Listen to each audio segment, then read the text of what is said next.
นครปากเสียจัดยิ่งใหญ่บุญสรวงเพื่อประเพณีตอนรับฤดูกาลท่องเที่ยวปี2025มหกรรมแห่งวัฒนธรรมและการท่องเที่ยว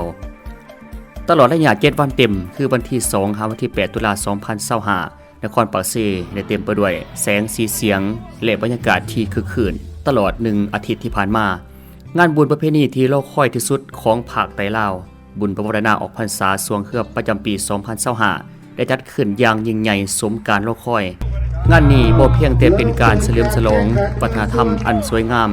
และของประเพณีอันดีงามของศาสตร์เท่านั้นแต่ยังเป็นการเปิดฤดูกาลท่องเที่ยวและเก็บเกี่ยวผลผลิตใหม่อย่างเป็นทางการเฮ็ดให้เศรษฐกิจและจิตใจของชาวนครปากเสียเบิกบานม่วนซื่นไปพร้อมๆกัน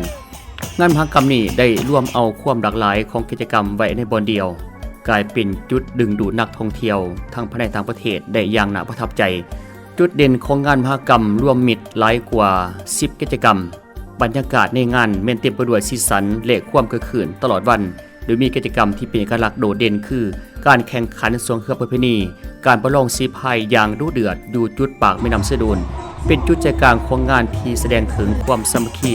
และพลังของชุมชนชาวนครปากเสียและบรรดาเมืองที่อยู่หล่อเลียบตามลำแม่น้ำของ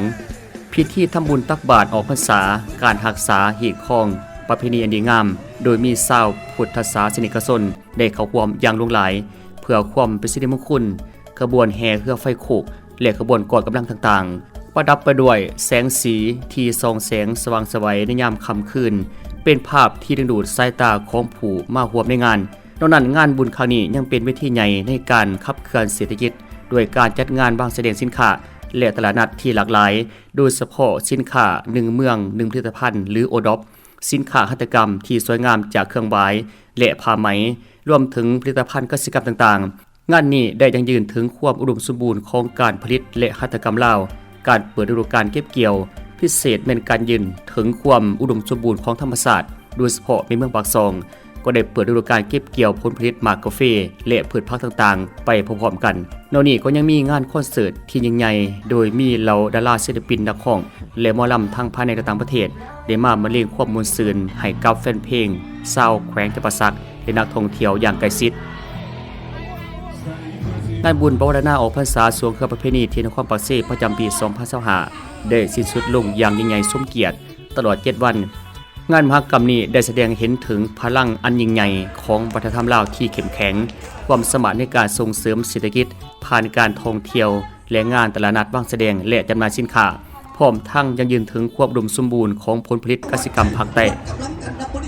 นครปากเสียบ่เพียงแต่เป็นเจ้าภาพที่ดีเลิศเท่านั้นแต่ยังได้ตอกย้ำถึงความพร้อมที่จะก้าวเข้าสู่ฤดูกาลท่องเที่ยวใหม่